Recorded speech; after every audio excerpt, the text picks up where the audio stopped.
अस्सलाम वालेकुम नाज़रीन, मैं हूं ज़मीर हैदर और आप देख रहे हैं प्रोग्राम पब्लिक पल्स। नाज़रीन, आज सुप्रीम कोर्ट ने सारी जिम्मेदारी इलेक्शन कमीशन पर डाल दी और इलेक्शन कमीशन को कहा है कि अब आपसे पूछा जाएगा अगर किसी पार्टी की जो स्ट्रेंथ है, सूबाई स्ट्रेंथ है, उससे ज्यादा अगर उसकी नशिस्तें होती हैं या कम होती हैं तो आप जवाबदेह होंगे। अब इलेक्शन कमीशन इस पर क्या कर सकता है? उन्होंने तो फिर एक दफा यही दरखास्त की कि जनाब ऑनरेबल जज साहब, ऑनरेबल जजेस के आईनी तरमीम ही एक वाहिद रास्ता है जिसके जरिए आप इस चीज को इंश्योर कर सकते हैं कि शो ऑफ हैंड हो या ओपन बैलेट हो। अब ट्रेसेबल बैलेट क्या हो सकता है? अब कुछ बात ये कर रहे थे कि जो बार कोड लगती है, जिस तरह आप मार्केट में जो चीज़ें होती हैं उनकी एक बार कोड होती है और उसको ट्रेस किया जा सकता है और उसमें से फिर निकाला जा सकता है। अब ये बड़ा टेक्निकल बात है।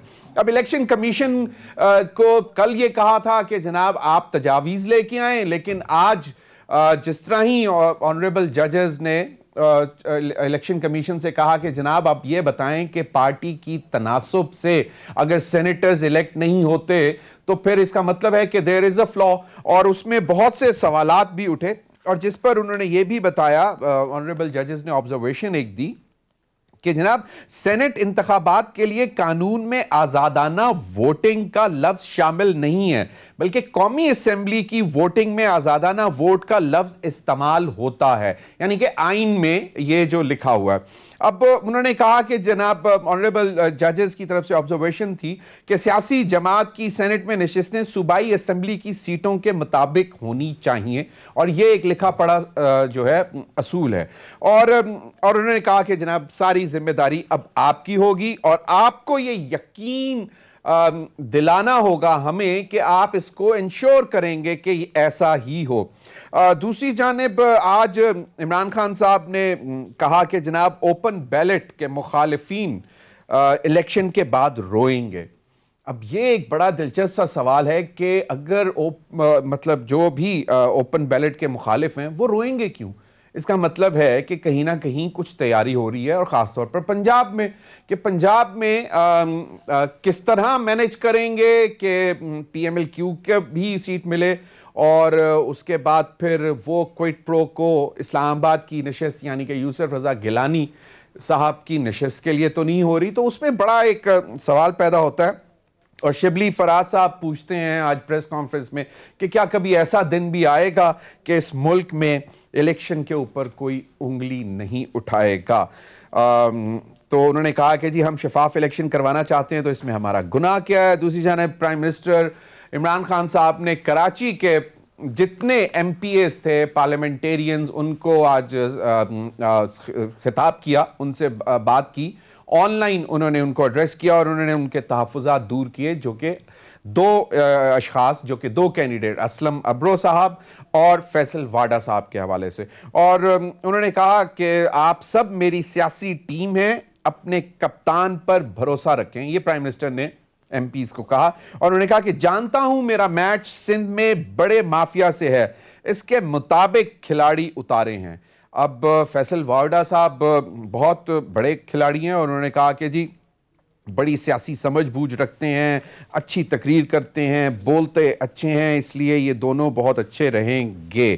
तो ये आज हमारे पास टॉपिक है। सबसे अहम बात वही है कि इलेक्शन कमीशन के कंधों पर जो जिम्मेदारी डाली है आज सुप्रीम कोर्ट ने। खैर कल भी समाअत है और ऑनरेबल जजेस ने ऑब्जर्वेशन दी कि जनाब ये मुस्लिम लीग नून के वकील कल लाजमी आए, क्योंकि अब हम बहुत जल्द इसको ख़त्म करना चाहते हैं। इन्हीं तमाम मामला पर बात करने के लिए इस्लामाबाद स्टूडियो में मेरे साथ मौजूद आमिर अब्बास साहब, कानूनदान हैं, सीनियर तजियाकार हैं। बहुत बहुत शुक्रिया राजा साहब आपका ज्वाइन करने। मेजर जनरल एजाज अवान साहब ने मुझे ज्वाइन किया है, बहुत बहुत शुक्रिया जनरल साहब आपका भी। और Amir Abbas, known face, anchor, journalist, तजियाकार, बहुत बहुत शुक्रिया अमीर अब्बास आपका भी मुझे ज्वाइन करने के लिए। और हम कोशिश करेंगे कि पीपल्स पार्टी से भी लें किसी को, क्योंकि सिंध के हवाले से अगर प्राइम मिनिस्टर ने ये कह दिया है कि जानता हूँ मेरा मैच बड़े माफिया के साथ है सिंध में, आसिफ जरदारी साहब की तरफ इशारा किया है। नाज़रीन, आज मरियम नवाज साहिबा ने क्या बात की? आज वो मिसिंग पर्सनस के साथ इजहार यकजहती मनाने गए थे और ये एक बात फिर मैं बताता चलूं कि ये सारे मिसिंग पर्सनस 2000 से के बाद के हैं और मौजूदा हुकूमत के दौर में शायद अभी तक कोई मिसिंग पर्सन रिपोर्ट नहीं हुआ, तो वो इजहार यकजहती करने गई और उन्होंने हुकूमत को कहा कि कम से कम और कुछ नहीं, अगर ये इनको आप अदालत में ही ले जाएं, इनका कुछ फैसला करा दें, और अगर कुछ नहीं तो कम से कम इनके ऊपर दस्ते शफकत आके रख दें।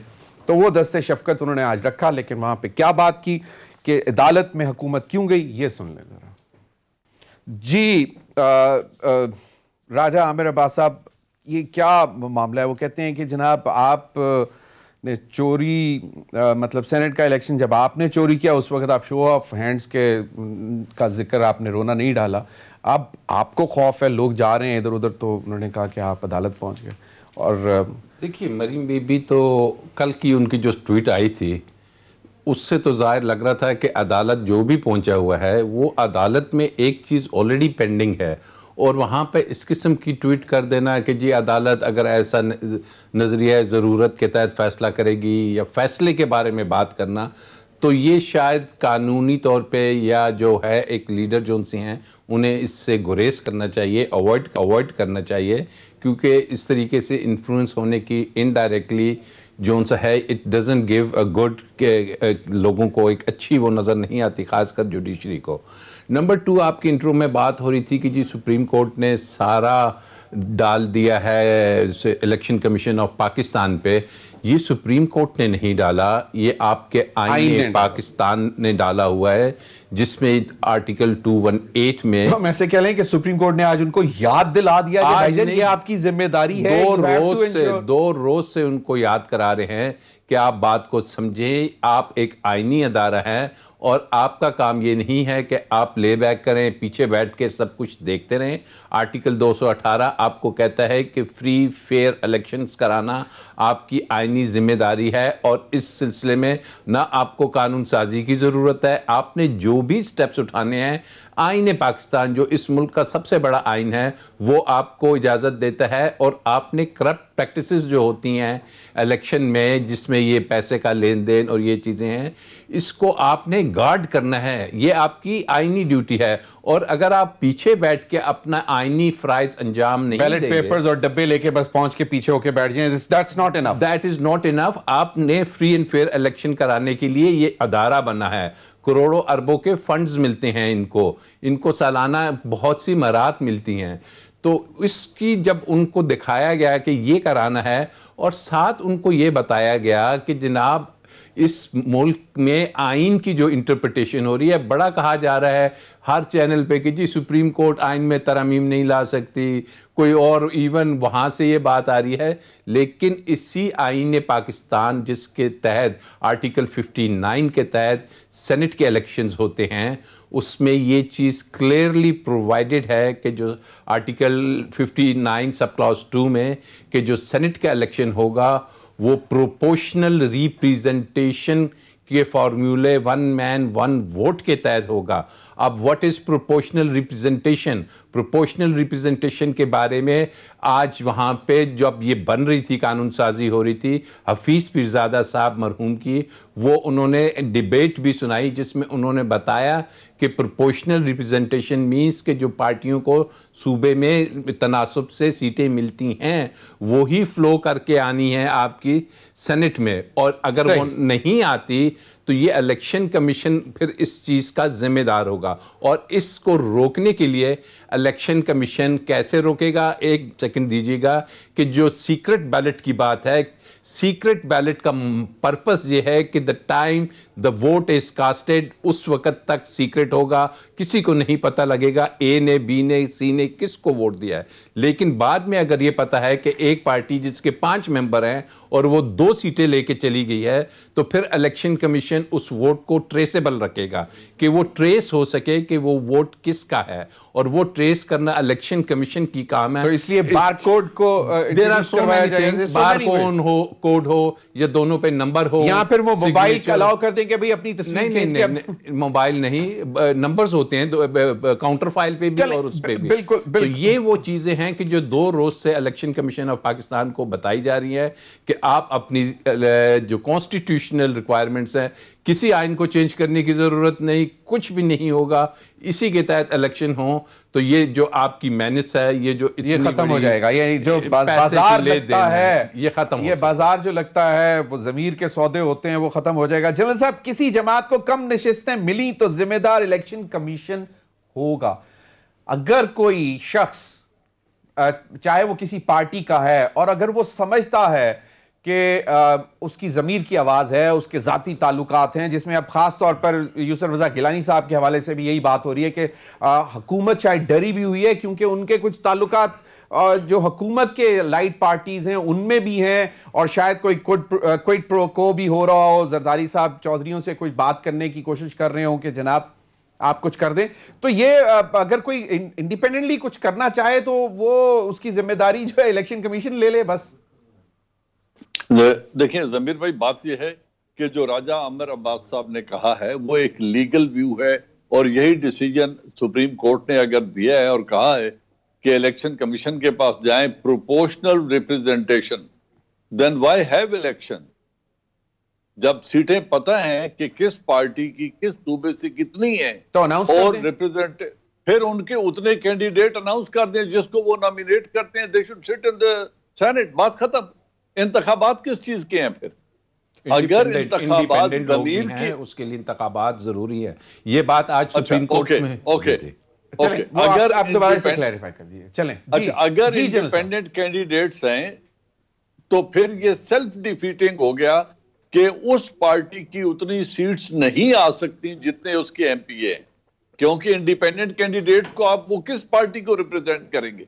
तो वो पार्टी वाली शर्त जो है, मेरे ख्याल में इसको ठंडे दिल से सोचने वाली बात है कि अगर इंडिपेंडेंट कैंडिडेट हो सकता है और पार्टी की रिप्रेजेंटेशन वहां मुख्तलिफ है तो रिजल्ट मुख्तलिफ आएगा। फिर इलेक्शन कमीशन को कैसे जिम्मेदार बनाया जा सकता है? इंडिपेंडेंट एमपीएस भी होते हैं। सही, बिल्कुल जी, बिल्कुल। देखो, इंडिपेंडेंट एमपीएस अगर होते हैं तो जहां तक मैं समझता हूं वो पार्टी के साथ जब हुकूमत के लिए वोट देते हैं तो वो अपने किसी न किसी पार्टी को उन्होंने ज्वाइन करना होता है चंद मखसूस दिनों में। Not necessary. कुछ डिसाइड कर लेते हैं जनरल साहब कि they would stay, continue to stay independent, जिस तरह they would continue to stay independent. तो फिर उन इंडिपेंडेंट के लिए भी अगर उनके पास उतनी तादाद है, फॉर एग्जाम्पल अगर बलूचिस्तान की एक सीट पंजाब की 6.5 सीट्स के बराबर है, तो क्या 6.5 इंडिपेंडेंट कैंडिडेट पंजाब में हैं कि जो उसको वोट देंगे?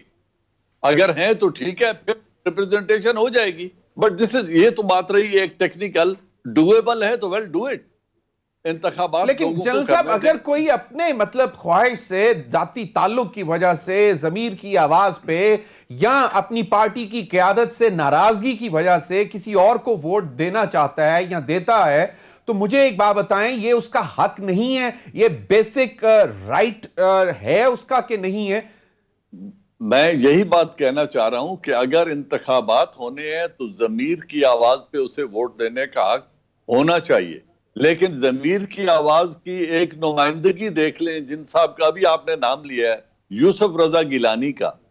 यूसुफ रजा गिलानी वजारत उज़्मा से सजा उनको देकर क्यों नाअहल करार दे दिया गया? वेरी राइट जनरल साहब, ये उन्होंने ये बिल्कुल, ये मैं आगे आपसे ये बाकायदा ये सवाल भी करूंगा। ज़मीर का इतना, बिल्कुल ज़मीर का अगर इतना अमल दखल होता तो शायद ये कैंडिडेट ही ना हो। चलें, बिल्कुल, ये इस पे जरा मैं चाहूंगा कि आप इस पे मजीद बात करें, क्योंकि ये बहुत सारे सवालात हो रहे हैं, और खासतौर पर अगर पीडीएम के प्लेटफॉर्म से एक यूनाइटेड कैंडिडेट आते हैं 10 पार्टीज के, तो हुकूमत भी थोड़ी सी डरी हुई है। और दूसरा, अगर आसिफ अली जरदारी साहब, जिनको वो खुद इमरान खान साहब कह रहे हैं कि सिंध में मुझे बहुत बड़े माफियाज का सामना है, तो इसका मतलब है कि वो भी तो हाथ पे हाथ धरे नहीं बैठे होंगे, कुछ ना कुछ तो कर रहे होंगे।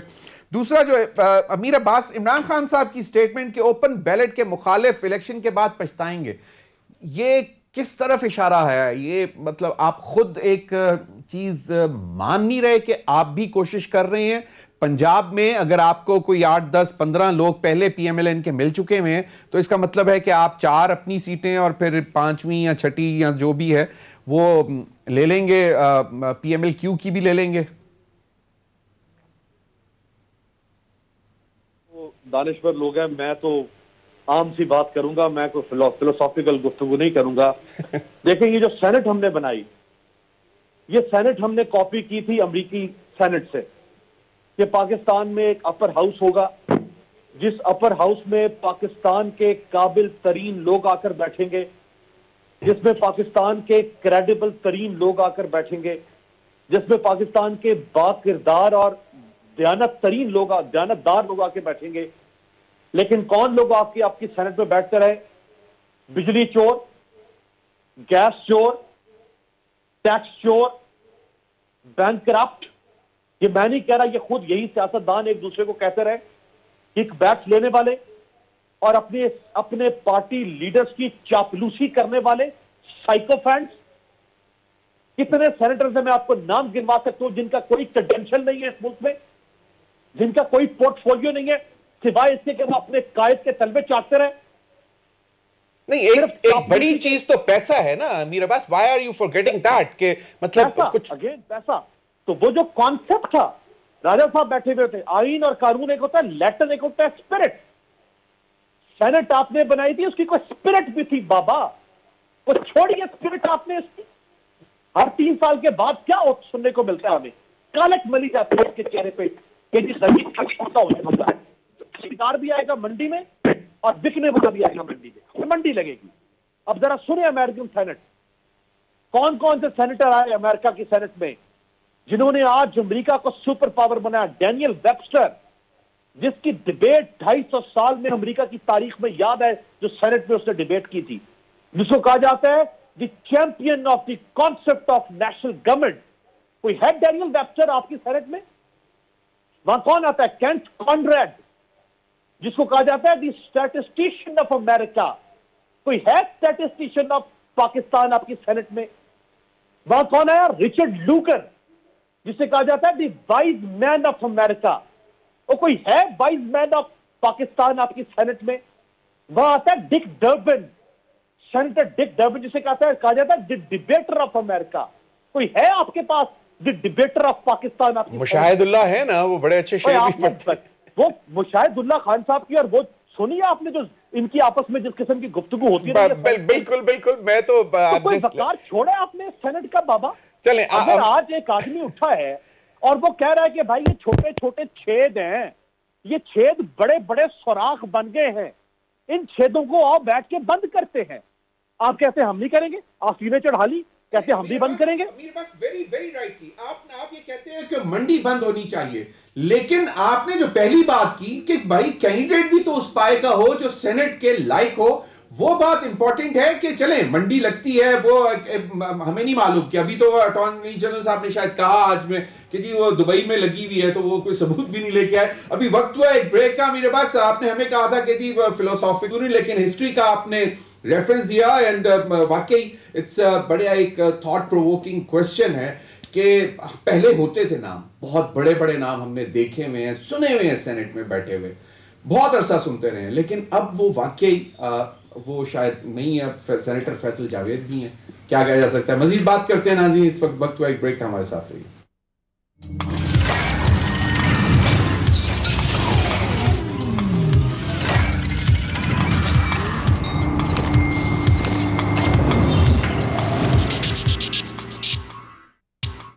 वेलकम बैक नाज़रीन। राजा आमिर अब्बास साहब, अमीर अब्बास साहब की भी गुफ्तगू आपने सुन ली, जनरल साहब की भी गुफ्तगू सुन ली।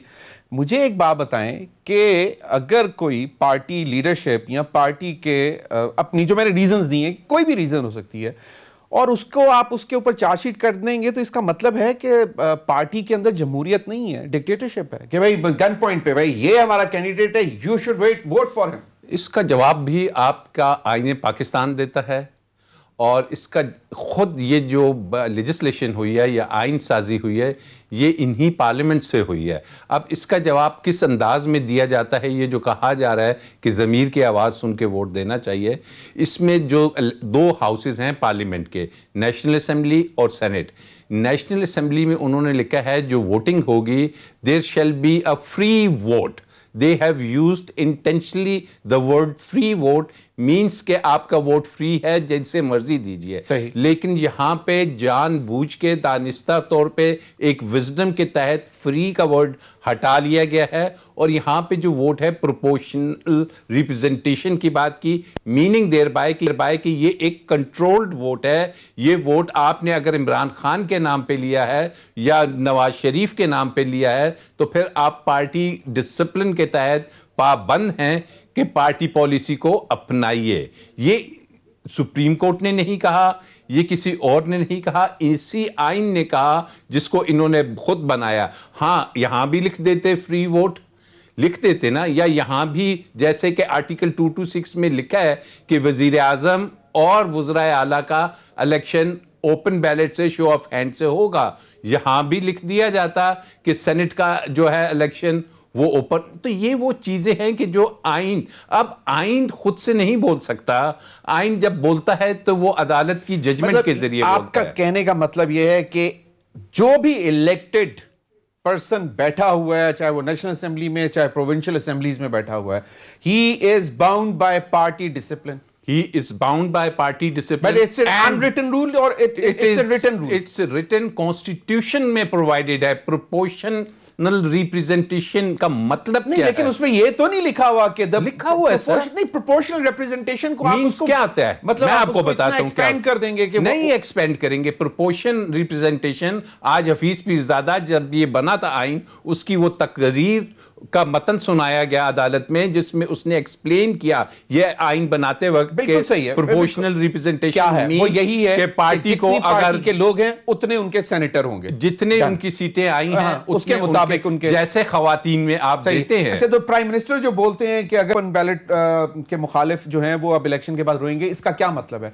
ये तो देखिए पॉलिटिकल, इसका मतलब है कि पीटीआई भी लेन देन कर रही है, ले दे कर रही चल रही है। देखिए मतलब मरियम साहब पीटीआई की तो मुझे नहीं पता, लेकिन ले दे तो चली ना। ये जो आपकी 20 वीडियोस आई हैं पिछले, ये पीटीआई के अरकान थे। 2018 की है ना। तो 2018 क्या, मैं तो पिछले 10 साल के जाती तौर पे सेनेटर्स को जानता हूं कि जो यहां से ब्रीफकेस उठाते हैं और कोई बलोचिस्तान चला जाता है, कोई फाटा चला जाता है कि जी सेनेट का इलेक्शन है, हमने बाइंग सेलिंग व्हीलिंग डीलिंग करनी है और हमने सेनेट में आना है। इससे कौन ना वाकिफ है? यही बात तो चीफ इलेक्शन कमिश्नर को बताई गई कि जनाब आपका काम ये नहीं है कि आप खाली बैठ के देखें या कोई आपके पास शिकायत आती है। इस चीज को रोकना है। कौम ने जो सूबाई असेंबली के मेंबर चुने हैं या कौमी असेंबली के, उनको ये मैंडेट दिया है कि आपने पैसे लेके वोट नहीं देना, आपने जो वोट देना है वो पार्टी जिसको हमने वोट दिया है उसके कैंडिडेट को देना है। चलें। तो ये चीजें क्लियर होनी चाहिए। नहीं, क्लियर तो है, लेकिन मुझे प्रोपोर्शनल रिप्रेजेंटेशन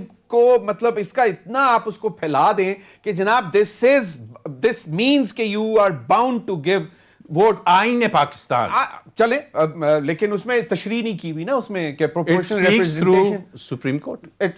चलें, ना आपको इख्तियार है ना मुझे इख्तियार है। बिल्कुल सही है। जनरल साहब, एक चीज कैंडिडेट्स की बात की अमीर अब्बास ने, कैंडिडेट की आपने भी बात शुरू की, यूसुफ रजा गिलानी साहब, वो इतना मतलब हुकूमत उनसे डर क्यों रही है कि ये मतलब यूसुफ रजा गिलानी साहब 10 पार्टियों के नुमाइंदा बन के आ रहे हैं, इस्लामाबाद से इलेक्शन लड़ रहे हैं। हफीज शेख साहब जो कि जिनको बेसिकली अब तक ये सब कहते रहे, और जब पहले वो होते थे तब भी उनको ऑपोजिशन यही कहती थी कि G is a paratrooper, he has got nothing to do with the party. अब ऐसे में अगर डॉक्टर आमिर लियाकत जैसा बंदा कहता है कि भाईजान पहले इसके क्रेडेंशियल्स दिखाएं कि कब से ये पार्टी में है, क्या किया है इसने पार्टी के लिए, हुकूमत में आने के बाद एडवाइजर बन गए, तो इस सूरत हाल में फिर क्या बनेगा? कैंडिडेट्स के हवाले से भी जरा बात करिएगा। जमीर हैदर, देखिए पहली बात तो ये, अगर वो पैराट्रूपर पीपल्स पार्टी के भी थे, पैराट्रूपर मुशर्रफ की कैबिनेट के भी थे और पैराट्रूपर अभी भी हैं, तो he is a very good paratrooper, he can land anywhere. उसके स्किल्स को अप्रिशिएट करें यार। चल ठीक। अच्छा, दूसरी बात ये है, मैं ये जो अमीर अब्बास ने बात की है, देखो हम किन लोगों को सेनेट में बिठाना चाहते हैं, ये बात है जो इस नेशन को सर्व करें और कानून साजी आइन साजी में मदद दें और इस कौम को सर्व करें। अब कौम को सर्व जो यूसुफ रजा गिलानी साहब है ये पहले कर चुके हैं। इस शख्स ने पाकिस्तान का $60 मिलियन का नुकसान किया, पार्टी लॉयल्टी को तरजीह दी अपने ओथ के ऊपर, पाकिस्तान के कौमी मफाद के ऊपर। जिसका इन्होंने हल्फ उठाया था कि मैं जाती तासुब और इन चीजों से बालातर होके पाकिस्तान के मफाद का दिफा करूंगा। अदालत ने उन्हें मुजरिम पाया और घर भेज दिया। आज उसको आप फिर सेनेट में बिठाना चाहते हैं। जो टर्किश फर्स्ट लेडी ने अपना नेकलेस, एक उन्होंने रिटर्न जेस्चर दिखाया खिलाफत मूवमेंट के वक्त का, जब सब कॉन्टिनेंट की मुसलमान औरतों ने अपने जेवर भेजे थे खिलाफत मूवमेंट के वक्त, जेवर दिए थे उनको, उन्होंने वो जो नॉर्थ वजीरिस्तान के डिस्प्लेस्ड लोग थे उनको दिया। वो हार इनके घर से निकला। यार क्या बच्चों वाली बात कर रहे हैं। और जो हुसैन हक्कानी था, जब अदालत के एक कमीशन ने उन्हें मुजरिम गर्दान दिया कि यस वो मेमो गेट स्कैंडल में एक किरदार था जो इन्वॉल्व था, वो शख्स इनके घर में ठहरा, प्राइम मिनिस्टर हाउस में ठहर के उसने इन्वेस्टिगेशन फेस की। और जब सुप्रीम कोर्ट के कमीशन ने, जो जुडिशियल कमीशन बना था, जनरल साहब, लेकिन उन्होंने जब सिर्फ यूसुफ रजा गिलानी साहब तो नहीं ना, वो तो लोग भरे हुए हैं, जिस तरह अमीर अब्बास ने कहा था, टैक्स इवेडर्स, मैं सिर्फ लोन डिफॉल्टर्स। मैं 10 पार्टियों के मुश्तरका कैंडिडेट की बात कर रहा हूं। सही, चलें। बाकी लोन डिफॉल्टर और उस तरह के पैसे दे के लोग बैठते क्यों हैं सेनेट में? कौन लोग हैं जिनको ये कानूनी आईनी तहफ़्फ़ुज़ और इन्फ्लुएंस चाहिए सेनेटर की हैसियत से? वो किस चीज का दिफा करने के लिए पार्टियों से टिकट खरीदते हैं या वोटर से वोट पार्टी में पैसे दिए जा सकते हैं, पार्टी फंडिंग में, पार्टी फंड में, कि 10 करोड़ रुपया पार्टी फंड में चला गया और वो अकाउंट फॉर भी हो जाता है पार्टी में, पार्टी फंड में।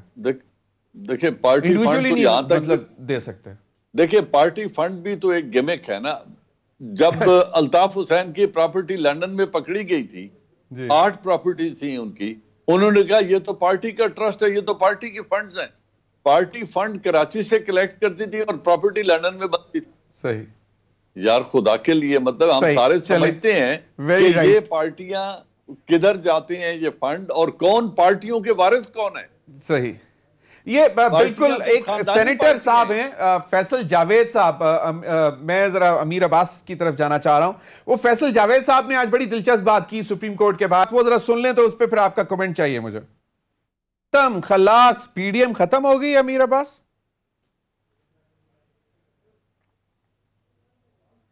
अमीर अब्बास उन्होंने कहा। दूसरा इन्होंने फरमाया सेनेट इलेक्शन के हवाले से कि सीक्रेट कौन रखना चाहता है और ओपन बैलेटिंग कौन चाहता है। तो जो जिस्ट है इनकी स्टेटमेंट की, मैं उससे 110% इत्तेफाक करता हूं कि अगर आज कोई सीक्रेट बैलेटिंग को, उस स्टेटस को मेंटेन रखना चाहता है, तो वो सिर्फ एक ही वजह हो सकती है कि वो सीक्रेट बैलेटिंग की आड़ में अपनी तादाद बढ़ाना चाहता है सेनेट में। इसके अलावा मैं सर जोड़ के बैठ रहा हूं, मुझे नहीं समझ आ रही ज़मीर साहब के और कौन सी ऐसी मसलियत हो सकती है इसमें कि आप सीक्रेट बैलेटिंग को मेंटेन रखना चाहते हैं। अच्छा, जो ये कहते हैं ना जी ज़मीर के मुताबिक आवाज, यानी ज़मीर की आवाज सुन के वोट दिए जाते हैं, वो कौन सा ज़मीर, वो कौन सा ज़मीर है आपके पास? आपके पास तो बर्दा ज़मीर, आपके तो ज़मीर ही नहीं है आपके अंदर। मेरे पास दो हैं, एक मैं खुद और एक मेरा ज़मीर। सुन के फैसले दिए जाते हैं। अमीर अब्बास, आप ही से मैं पूछ रहा हूं, मुझे ये बताएं कि तो फिर प्राइम मिनिस्टर अगर ये कह रहे हैं कि जो ओपन बैलेट की मुखालिफत कर रहे हैं वो पछताएंगे, मतलब कैसे पछताएंगे? और अगर आपने मैथ्स किया हुआ अमीर अब्बास तो मुझे बताएं कि अगर बिल्कुल बाय बुक, जिस तरह राजा आमिर अब्बास साहब ने भी कहा है कि जो सुप्रीम कोर्ट की भी है कि प्रोपोर्शनेट रिप्रेजेंटेशन होनी चाहिए और बाय बुक हो, तो उसके बाद स्ट्रेंथ किसकी ज्यादा आती है सेनेट में? देखिए, जो बाय बुक्स अगर आप देखें, नंबर गेम है, वेरी 2+2, बिल्कुल देसी पटवारी का हिसाब है। पंजाब के अंदर पीएमएलएन लूज करती है, पीटीआई गेन करती है। सिंध में पीपल्स पार्टी मेजॉरिटी में है, मेजॉरिटी में रहेगी। खैबर पख्तूनख्वा में पीटीआई गेन करती है। इस्लामाबाद की सीट पीटीआई को मिलती है। सिंपल कैलकुलेशन है। अब अगर ऐसा नहीं होता, आप इस रिजल्ट को रिवर्स कर देते हैं 3 मार्च की शाम को, इसका मतलब है आपने जुर्म घेर दिया। इसका मतलब है आपने जमीन खरीद ली, मंडी लगा दिया, आपने गोल्ड में टैगिंग प्राइस टैगिंग कर दिया आपने। इसके अलावा कुछ मुझे बताएं ना कि कैसे हो सकता है बाबा, मुमकिन ही नहीं है। आपको पता है कि आपके पास एक असेंबली के अंदर किस पार्टी के कितने वोट है। असेंबली है इसके जहां से जो इसका इलेक्टोरल कॉलेज है, जिन्होंने वोट कास्ट करना है वो वोटर है, आपके पास गिने हुए वोटर है। अगर नतीजा उल्ट निकल आता है और जो प्राइम मिनिस्टर कह रहे हैं बात तो सुनी तौर पर गलत है। अमीर अब्बास, मुझे एक बात बताएं कि पंजाब में पीएमएल-क्यू की तरफ से जिन पे एग्री भी कर गए कामिल अली आगा साहब, I respect him a lot, gem of a person, and मतलब आई हैव हर्ड हिम जब वो पहले भी सेनेटर थे और बड़ी जबरदस्त बात करते थे। I really want to see him. जो आप बात कर रहे थे ना कि वो चंद लोगों में से हैं जिनको मैं वाकई चाहूंगा कि कामिल अली आगा सेनेट में बैठे और मैं उनको वहां पे सुनूं। अगर वो 10 नशिस्तों से पीटीआई के अलाइड होकर जीत जाते हैं और फिर उसके अलावा पीटीआई अपनी सीटें जो है वो भी ले जाती है और ये एक एक्स्ट्रा सीट ले लेते हैं, तो फिर उस पर सवाल नहीं उठेगा कि पंजाब में से ये किस तरह आए, इतने मतलब नंबर 1 कैसे बढ़ गया? पीटीआई तो कह रही है कि हम कॉफ लीग को सपोर्ट कर रहे हैं, हम कॉफ लीग का सेनेटर बनवा रहे हैं, हम कॉफ लीग को वोट करेंगे। वो सिर्फ 10 वोटों से तो नहीं ना कामिल अली आगा बनेंगे, पीटीआई के लोग भी उनको वोट करेंगे। आपके पास नंबर ऑफ कैंडिडेट्स हैं और आपके पास नंबर ऑफ वोट्स हैं, आपने अपने वोट जो है वो डिवाइड करके उन कैंडिडेट्स को देने। पीटीआई तो कह रही है कि वो हमारे अलाए। इसी तरह वो सिंध के अंदर जो है जीडीए बलूचिस्तान अवामी पार्टी जो है वो बलूचिस्तान के अंदर है, तो जहां जहां जो जिसका अलाया है वो उसको सपोर्ट कर रहा है। जैसे पीडीएम ने अलायंस के तहत यूसुफ रजा गिलानी को बना दिया ना, तो अब सारी पीडीएम यूसुफ रजा गिलानी को वोट करेगी ऑपोजिशन कौमी असेंबली के अंदर। इसी तरह कामिल अली आगा को वोट कर रही है तहरीक इंसाफ। ऐसा नहीं कि वो 10 सीटें उनके पास नहीं, बिल्कुल मैं मानता हूं, लेकिन मैं कह रहा हूं कि अगर ओवर एंड अबव कोई और सीट आ जाती है तो फिर क्या पीटीआई के ऊपर, हुकूमती जमात के ऊपर सवालात नहीं उठेंगे? बिल्कुल उठेंगे, लेकिन जब आज हुकूमती जमात कह रही है कि आओ भाई इन छेदों को बंद करो, ये जो हर 3 साल के बाद हमारे मुंह पे कालक मिली जाती है, आओ once and for all chapter close करो, ट्रांसपेरेंट सिस्टम लेकर आओ। अगर आप नहीं लाते और आप कहते हैं हम यही करेंगे, तो आईनी तरमीम में इतनी ताखीर भी तो कर दी ना अमीर अब्बास। मतलब आप ले आते, मतलब आप 2018 में हुकूमत में आए, आप 3 महीने बाद ये लेजिस्लेशन ले आते, आईनी तरमीम ले आते। अगर मैं नमाज छोड़ दूं तो मुझे अल्लाह भी इजाजत देता है कि मैं कज़ा नमाज अदा कर दूं अपनी, तो मेरा वो खाना पूरा हो जाएगा। चले देर आए, कज़ा देना चाहती है अपनी गलती की हुकूमत कि वो देर से लेके आई है, तो हम इस बात पे उसकी मुखालफत ऑपोजिशन करेंगे। सही। अच्छा काम है ना, देर से भी हो जाए तो चलें देर से हो जाए। राजा आमिर अब्बास साहब, अल्टीमेटली आईनी तरमीम, parliament not necessary. Open ballot हो सकता है?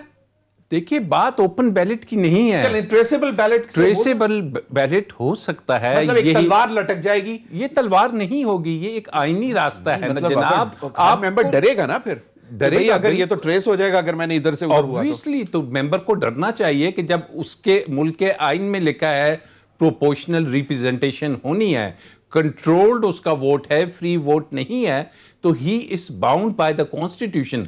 Election commission is bound by the constitution कि वो ऐसे मेयर्स करे कि अगर कोई ऐसी सिचुएशन आती है कि एक पार्टी की सीटें ज्यादा हो जाती हैं तो फिर वो उसको चेक करे। अदरवाइज तो फिर आपका आइन को फॉलो नहीं कर रहे, फिर आपके इलेक्शन आइन के तहत नहीं हो रहे, फिर आपके इलेक्शन हो रहे हैं कि जी बस ठीक है। चलें मैं आप ही से पूछता हूं, चलें इलेक्शन हो गया, ट्रेसेबल बैलेट हो गया, उसके बाद ये थोड़ी सी जिस तरह अमीर अब्बास ने कहा कि मंडी लगी और मतलब डिफरेंट नंबर आ गया, और उसके बाद आपने बंदा भी पकड़ लिया, आप उसके ऊपर क्या कार्रवाई करेंगे? देखिए, पार्टी उसको पार्टी से निकालती है, वो अदालत में चला जाता है, वो अपना बेसिक ह्यूमन राइट मांगता है वहां पे जाके, फिर क्या करेंगे? सर, बेसिक ह्यूमन राइट आपका फॉलो कहां से करेगा? फंडामेंटल राइट से। वो आइन में प्रोवाइडेड है। ये उसको ये चीज दी जाएगी कि आर्टिकल 63 है डिफेक्शन क्लॉज। अब वहां पे अगर वजीर आजम का इलेक्शन है और आपका जमीर कहता है कि मैं इसको वोट नहीं दूंगा, लेकिन आपका आइन कहता है कि अगर तुमने इसको वोट नहीं दिया तो तुम्हारी कौमी असेंबली की सीट खत्म हो जाएगी। आपका जमीर कहता है कि ये जो मनी बिल आ रहा है इसमें मैं वोट नहीं देता, ये गलत किस्म के टैक्सेस लगाए जा रहे हैं, लेकिन अगर आपकी पार्टी आपको कहती है आपने वोट देना है और आप नहीं देते तो आर्टिकल 63 के तहत आपकी डिस्क्वालिफिकेशन ऑटोमेटिक है। डिफेक्शन क्लॉज अभी वैलिड है? 101% वैलिड है। किसने आपसे कहा कि डिफेक्शन क्लॉज वैलिड नहीं है? अच्छा, मेरा ख्याल था कि शायद वो अब नहीं है, खत्म हो गई है। Defection clause is there. आप फ्लोर क्रॉसिंग करें, ऊपर अभी तक लगी तो नहीं करते ना, इसी खौफ की वजह से नहीं करते कि हम डी सीट हो जाएंगे। यही एनोलॉजी वहां पे भी अप्लाई होगी कि जो सेनेट के इलेक्शंस हैं, you have to obey the party policy. अगर आप बात करते हैं जमीर की तो आपको फलाना शख्स प्राइम मिनिस्टर पसंद नहीं है तो आप क्यों उसके खिलाफ वोट नहीं दे तो आप सकते? रिजाइन करें, अपनी सीट खाली करें और जाएं। रिजाइन और फिर भी ना करें, इंडिपेंडेंट हाँ। लड़के आ सकते हैं तो बिल्कुल। आ जाएं या किसी और पार्टी से। जनरल साहब, ये बड़ा एक है तो बड़ा कॉम्प्लिकेटेड, लेकिन सबसे बड़ा क्वेश्चन जो है वो मॉरल का है कि ऑन बेसिक मॉरल ग्राउंड, जिस तरह मैंने कहा कि अल्टीमेटली ये सारी चीजें हो, ट्रेसेबल बैलेट भी हो, सब कुछ हो, इसके बावजूद अगर नंबर चेंज हो जाता है, अगर पीटीआई के हक में आ जाता है और ज्यादा नंबर आ जाता है, तो फिर उनके पास मॉरल ग्राउंड क्या रहेगा? किस तरह वो प्रोसिक्यूट करेंगे उन लोगों के खिलाफ या अपने सेनेटर के खिलाफ? देखें, अभी जो बात थोड़ी देर पहले हुई थी कि आजाद कैंडिडेट्स हक रखते हैं कि वो किसी पार्टी के वोट की बाइंडिंग नहीं है उन पे। अगर आजाद उम्मीदवार उनको वोट दे देते हैं और वहां से नंबर ज्यादा निकल आता है, तो मेरे ख्याल में it would be an order legal position. आप राजा साहब से पूछ लें, क्योंकि वो उन पर तो किसी पार्टी की बाइंडिंग नहीं है ना, उनका तो कोई पार्टी चेयरमैन नहीं है। तो अगर वो लोग वोट दे देते हैं और एडिशनल इनके कैंडिडेट को या पीडीएम के कैंडिडेट को या किसी को सपोर्ट कर देते हैं, तो वहां एक सरप्राइज एलिमेंट आ जाएगा और शायद इसीलिए इंतखाबात कराए जा रहे हैं, वरना तो नॉमिनेशन हो सकती थी। सही सही सही। बहुत बहुत शुक्रिया मेजर जनरल मान साहब, राजा आमिर अब्बास साहब, अमीर अब्बास साहब। नाज़रीन, अब तक के लिए इतना ही, इजाजत दीजिए। अल्लाह हाफिज।